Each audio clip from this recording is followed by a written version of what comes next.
L'air était lourd de chaleur et de l'odeur piquante des vignes en fleurs. Mais George ne pouvait penser qu'à la fumée qui s'élevait en spirale du propulseur cassé de son vaisseau. Il traînait son sac à travers les broussailles, grimaçant à chaque brindille cassée et à chaque éclaboussure de boue sous ses pieds, sachant pertinemment que cette planète était sauvage. Maintenant que nous sommes appariés, bienvenue dans le monde de la science-fiction.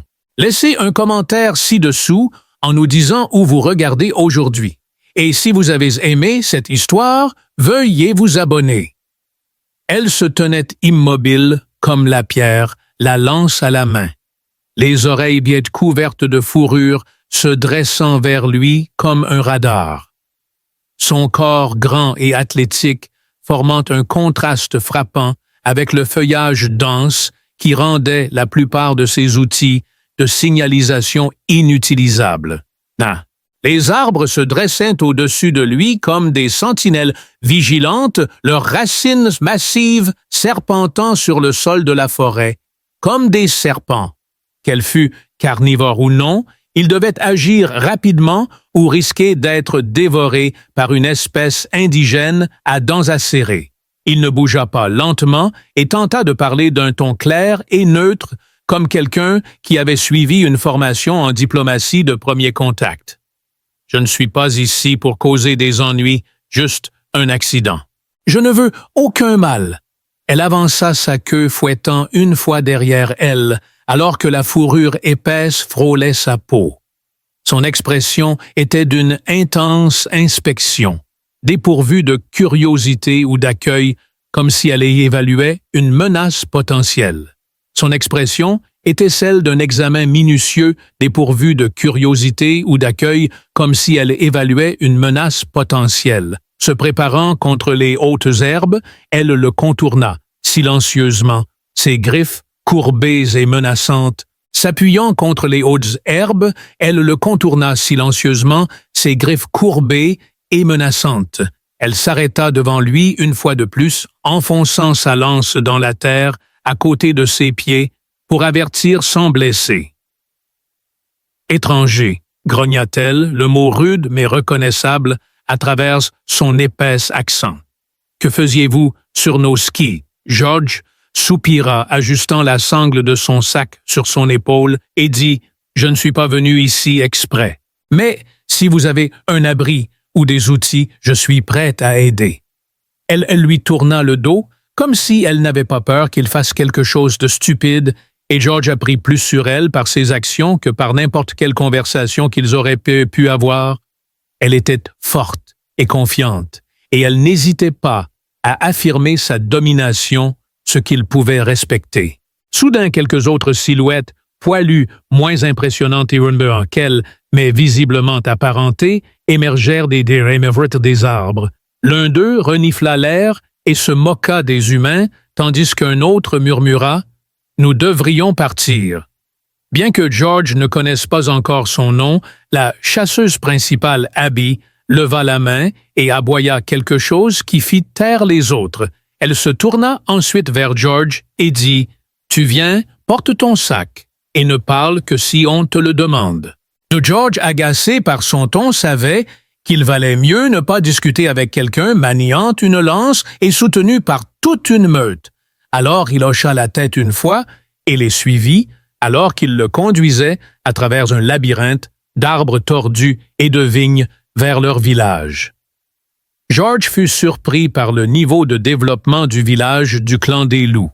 Au lieu de simples huttes ou maisons en boue, il y avait des ponts élaborés reliant les arbres et des habitations construites en bois stratifié et en matériaux tissés. Le foyer communal servait de point central au village. Alors qu'il traversait le village, des dizaines d'yeux curieux le suivaient, certains avec suspicion et mépris, et personne ne semblait content.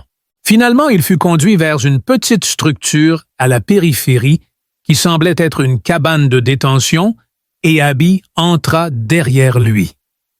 Alors qu'il traînait dehors, murmurant dans une langue musicale bizarre, Elle ferma la porte derrière elle et se tourna vers lui, les bras croisés. « Tu n'as touché personne ?» demanda-t-elle.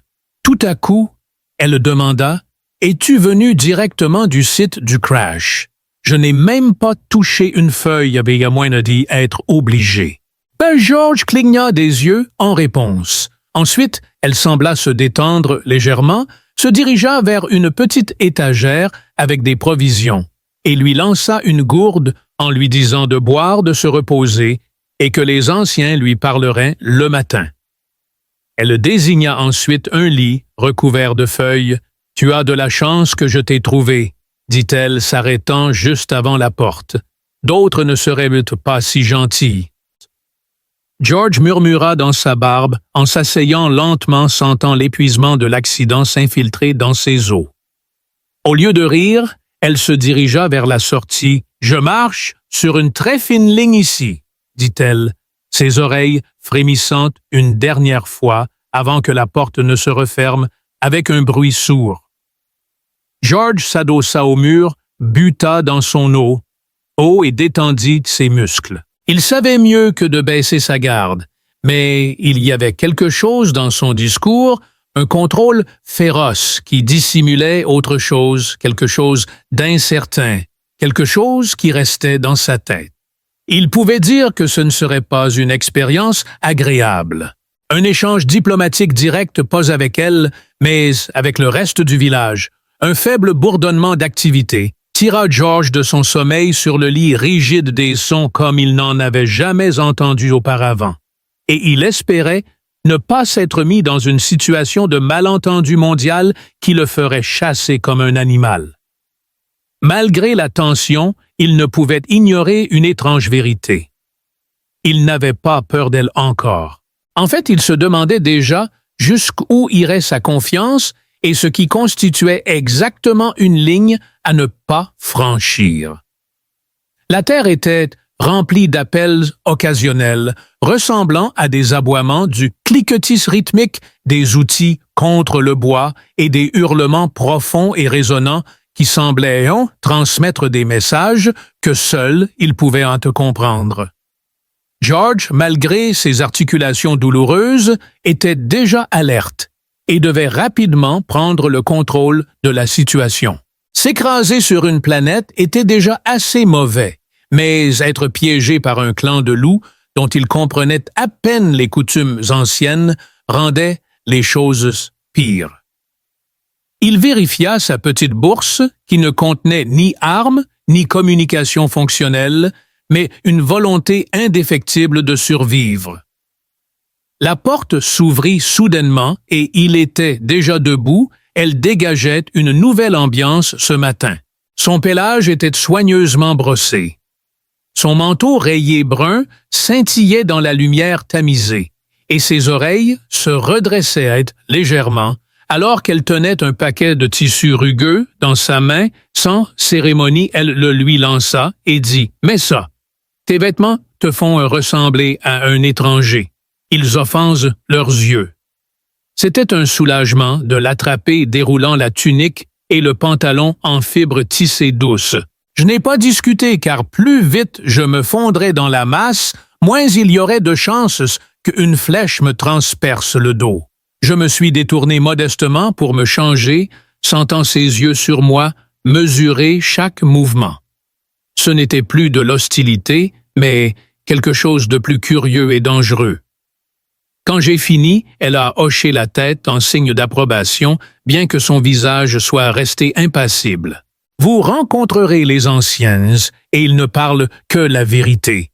Ne cachez rien d'autre que des mensonges. Les senteurs de riz souriant, elle embrasse George sur les lèvres. George était intensément conscient de chaque regard, commentaire et murmure, alors qu'il traversait le village dans une procession lente. Les membres du clan des loups se tenaient droits, leur corps élancé et musclé et leurs yeux perçants. Aucun d'eux ne lui adressa la parole. En fait, ils manifestaient ouvertement leur ressentiment à son égard. Un grand bâtiment en forme de dôme construit avec des arbres entrelacés et des eaux se tenait au centre du village. À l'intérieur, Il faisait sombre et enfumé, et l'air était chargé de l'arôme des herbes brûlées. 5 anciens étaient assis en demi-cercle autour de la structure centrale. Les chevaux avaient une fourrure épaisse et grisonnante, avec des mèches grises et des yeux verts et ambrés qui scintillaient dans la lumière tamisée. George s'agenouilla et s'inclina pour ne pas offenser les chevaux, tandis que l'aîné central, un vieil homme à la fourrure presque blanche, prit la parole en premier. « Vous venez des étoiles, vous tombez dans nos terrains de chasse, sans offrande, vous perturbez l'équilibre. Pourquoi ne devrions-nous pas vous éviscérer et nourrir les créatures du crépuscule avec vos os? » Cela sonnait bas et grattant comme le son de la pierre frottant contre la pierre résonna dans le cercle, alors que George réfléchissait soigneusement à ces mots. « Je me suis écrasé ici parce que mon vaisseau a échoué, dit-il d'une voix ferme. Ce n'était pas mon intention de violer ou d'offenser. Je demande seulement un abri jusqu'à ce que je puisse réparer mon balise et signaler pour être récupéré. » Un murmure parcourut l'assemblée et une autre aînée, une femme avec des cicatrices qui traçaient son visage comme une carte, se pencha en avant. « Vous êtes gentils, mais ils promettent la paix, mais apportent une ruine, maladie, terre mourante. Pourquoi devrions-nous vous faire confiance? » George leva son regard juste assez pour... Il croisa son regard et sentit le regard acéré de l'approbation. Le troisième ancien parla d'une voix aiguë déclarant « L'un d'entre nous a plaidé pour ta capture, pas pour ta mort. » George fronça légèrement les sourcils confus, mais le grognement bas d'Abby étouffa toutes les questions qu'il aurait pu poser. Les anciens rirent profondément, presque comme s'ils comprenaient. Un air de curiosité moqueuse envahit la femelle marquée alors que l'aîné central leva une main ramenant la chambre au silence une fois de plus. « Vous avez 3 jours. Vous ne devez pas quitter les frontières du village.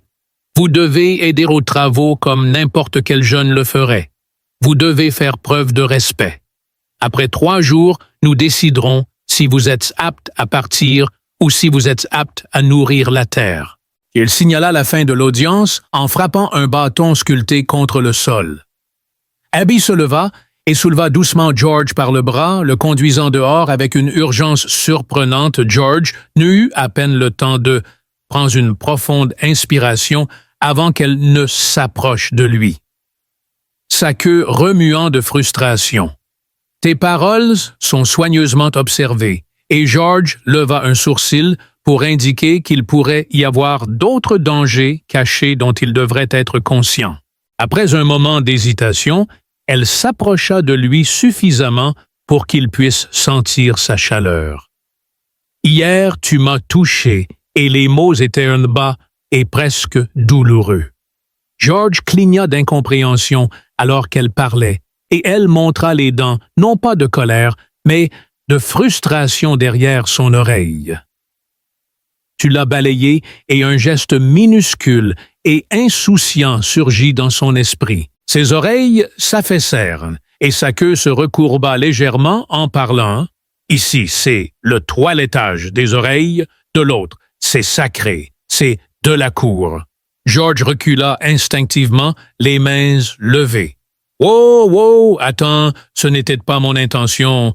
Je ne savais pas. » Les mots le frappèrent, maintes comme un coup de poing, et il hésita à parler. Abby laissa échapper un souffle aigu, ses poings se serrant. « Peu importe ce que tu essayes d'accomplir, la meute nous voit comme des partenaires. » George regarda choqué, son esprit s'emballant, sa voix a été douce amère déchirée entre la colère et quelque chose de bien plus compliqué. Maintenant, ils attendent de voir si nous complétons le lien ou si je te rejette. Ses yeux rencontrèrent les siens et il n'y avait pas de doute sur l'énergie brute, fierté, honte, désir et peur entremêlés. George expira lentement son esprit en ébullition. « D'accord, nous pouvons régler ça. Il doit y avoir un moyen de défaire cela, non? » Une cérémonie peut-être. Tout en secouant la tête, violemment, elle a craché des mots comme s'il lui faisait physiquement mal, rituel. Vœux, liens, devis et honte publique. Pour eux deux, George la regarda vraiment, et vit la mâchoire forte, la fierté farouche et l'espoir gardé dans ses yeux. Aucun d'eux n'avait demandé cela, mais les voilà debout, au bord d'une falaise, sans pouvoir voir le fond. Il redressa les épaules, et pour la première fois, ils trouvèrent un moyen de communiquer.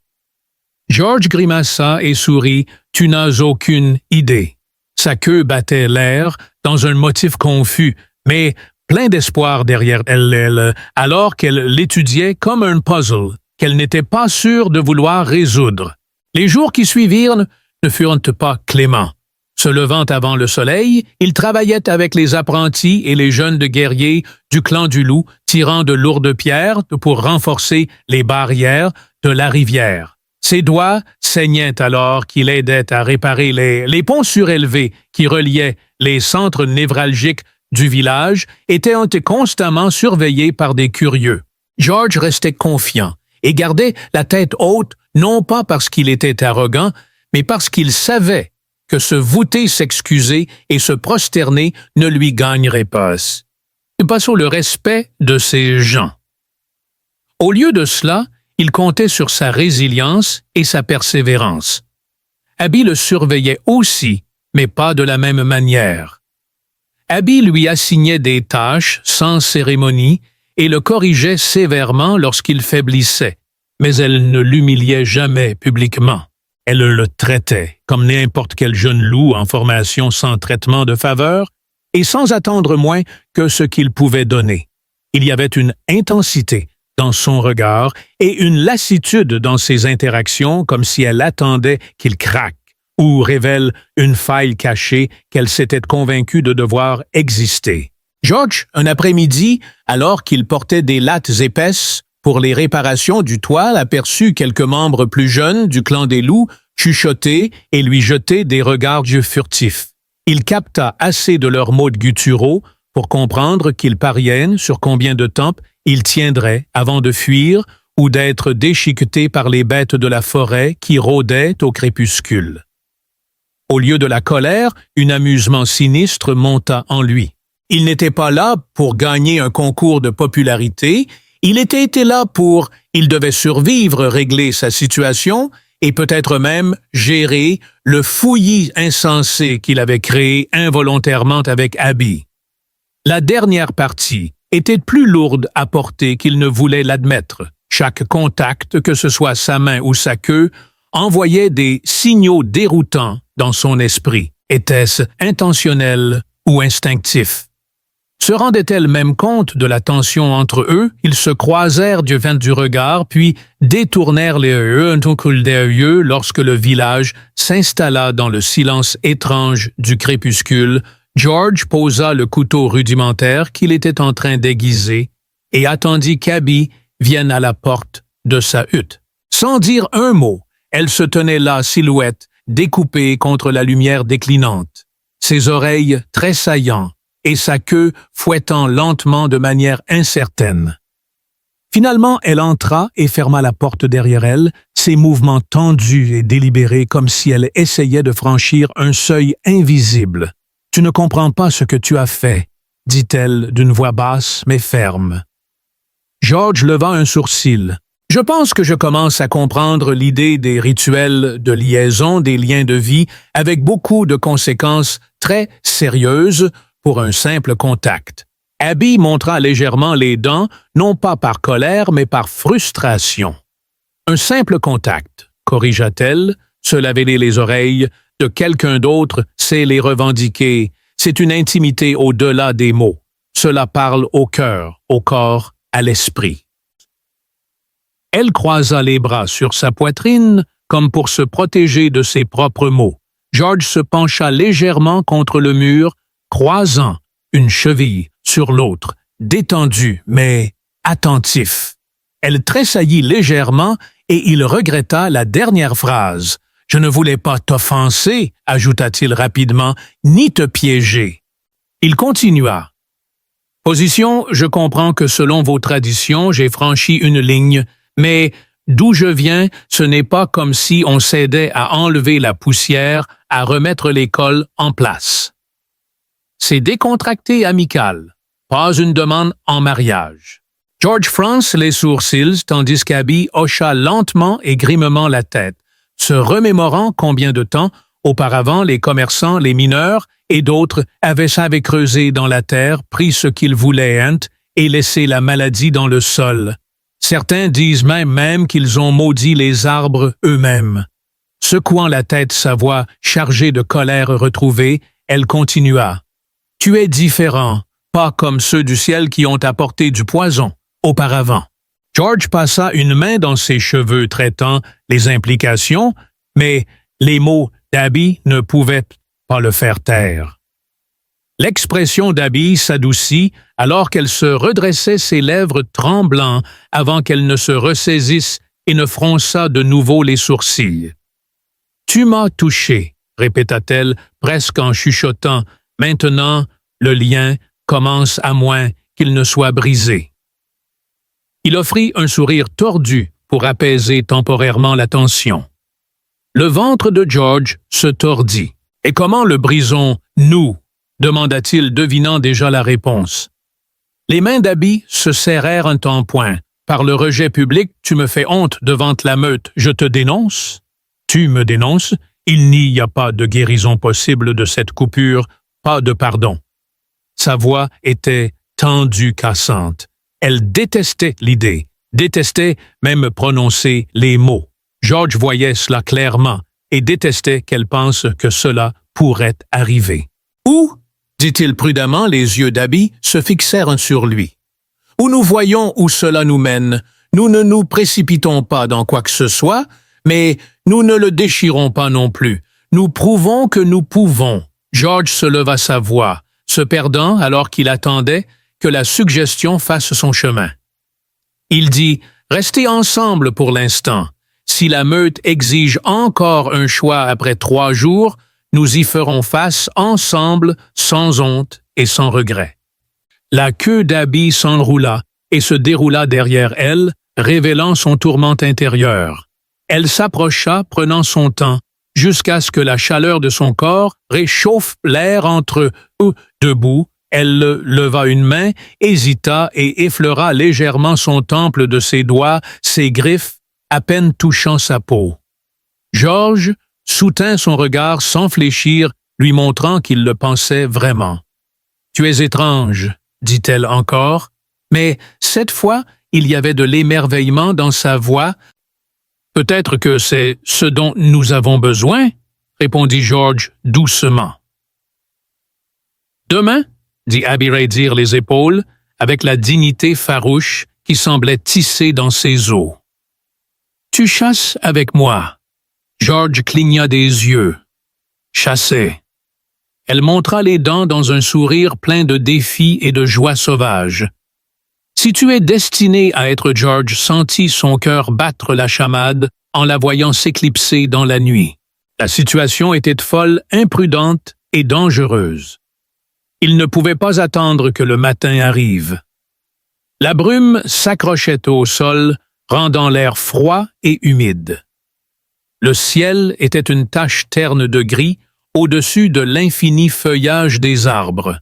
Au lieu de se plaindre ou de faire des blagues, il se contenta de resserrer les courroies de cuir brut sur elle avec l'équipement de chasse emprunté qu'Abby lui avait mis dans les bras. Avant l'aube, il sortit du village d'un pas déterminé. Abby filait devant lui dans de longs bonds puissants, son pelage rayé disparaissant presque dans les broussailles. Ses oreilles se dressaient au moindre craquement de brindilles ou au vol d'un oiseau au-dessus. Elle ne l'attendait pas et ne ralentissait pas.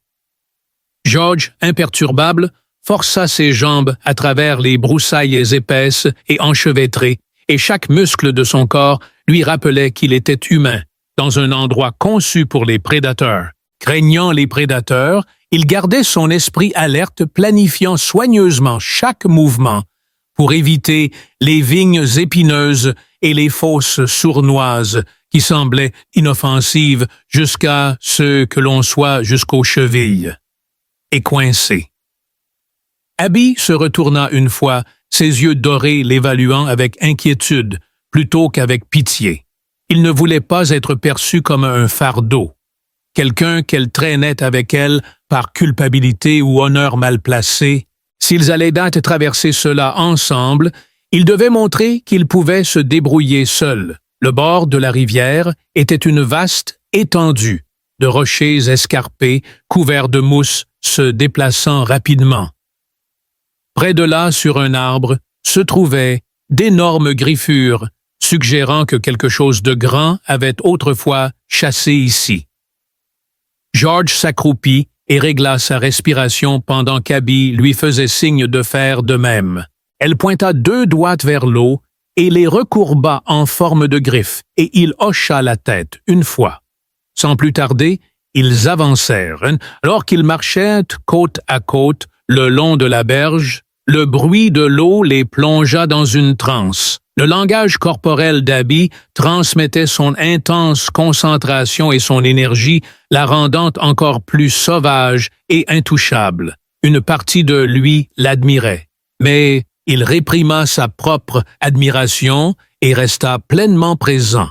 À quelques mètres devant eux, partiellement dissimulée par les arbres, se tenait leur cible, une bête massive à cornes, avec une peau épaisse et des pattes trapues paissant paresseusement près de l'eau. George évalua la bête, notant sa taille. Elle était à peu près de la taille d'une petite voiture tout en muscles. La forme lourde et inflexible de la bête, avec ses cornes noueuses, donnait l'impression qu'elle pouvait facilement empaler un chasseur trop zélé. Abby signala une fois de plus qu'elle détournerait son attention, suggérant une stratégie à faible risque. George, s'appuyant sur sa formation limitée en survie, plongea tête la première dans les broussailles, essayant de rester bas et invisible. Son cœur battait la chamade, mais il savourait la montée d'adrénaline qui donnait un sens à sa respiration et à chaque battement de cœur. Soudain, Abby émergea de sa cachette, lâchant un rugissement féroce brisant son illusion. George sprintait déjà vers le flanc aveugle de la bête quand elle poussa un grognement de rage et balança sa lourde tête vers Abby. Voyant une ouverture, George se jeta en avant et enfonça sa lance, une tige de métal aiguisé qu'il avait fabriquée lui-même dans le pli tendre derrière la patte avant de la bête.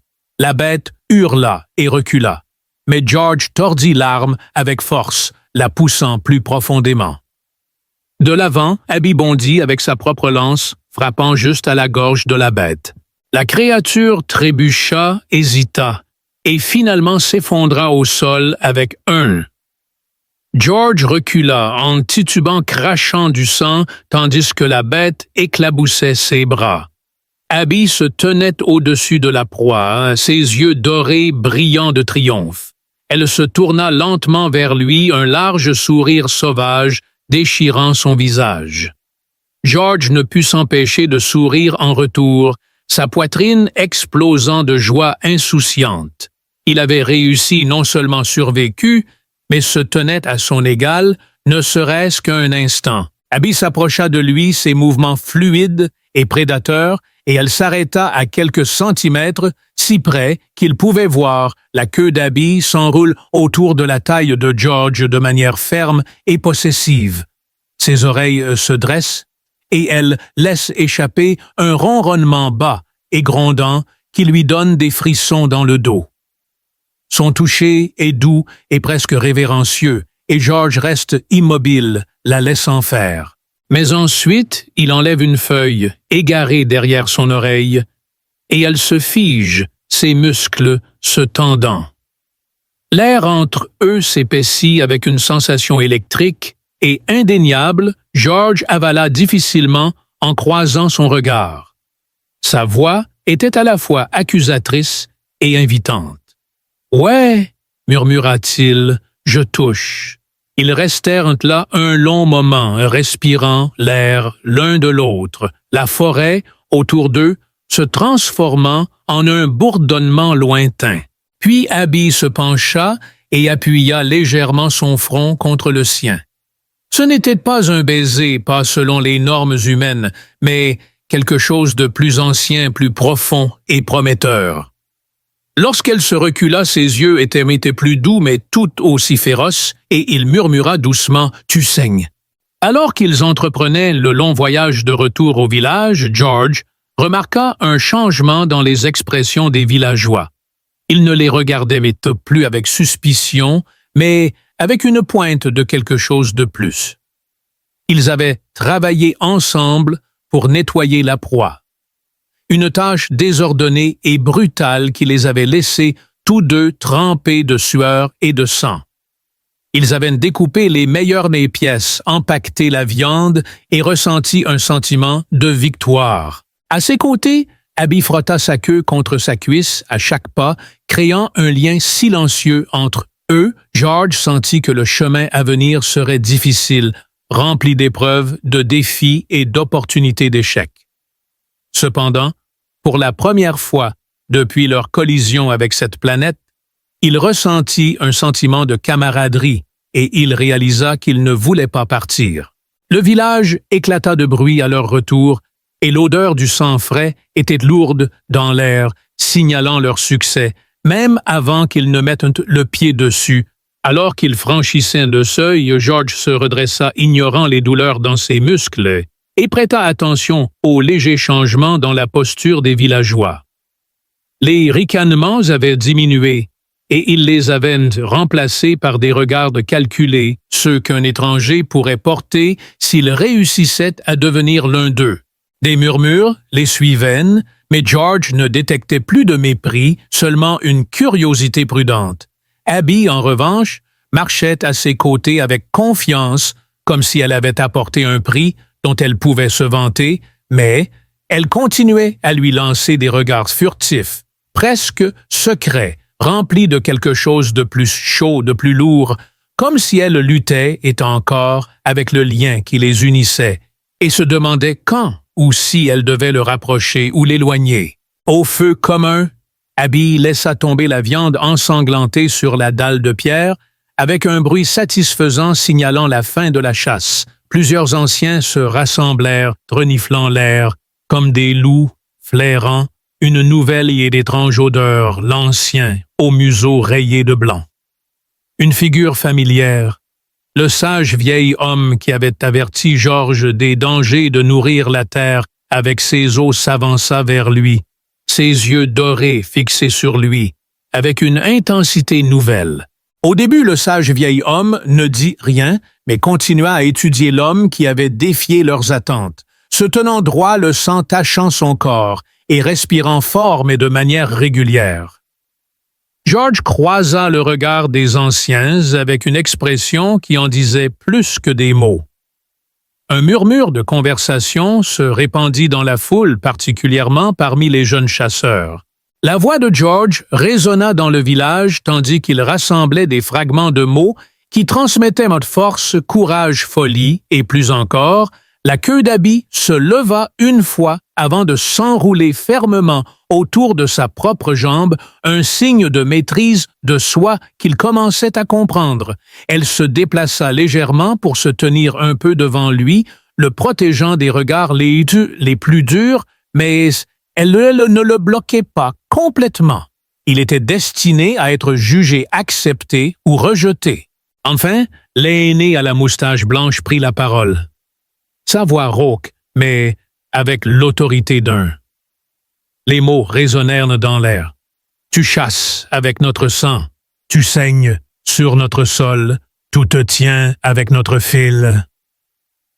George fut surpris de réaliser que l'aîné faisait référence à Abby, non seulement à la meute, mais à elle en tant qu'individu. George se trouva dans un équilibre précaire entre être réclamé par un groupe et par tous. La voix de l'aîné devint plus aiguë, alors qu'il continuait ses mots vides et creux. Abby se tendit à côté de lui, tandis que George restait silencieux et attentif.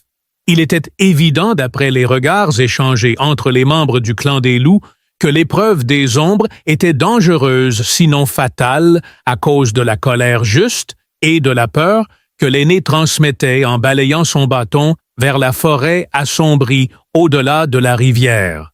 Vous l'affronterez ensemble, échouez, et vous porterez tous deux la honte des liens. Brisez, réussissez, et personne ne remettra jamais en question votre place parmi nous. La foule murmura avec anticipation et d'inquiétude.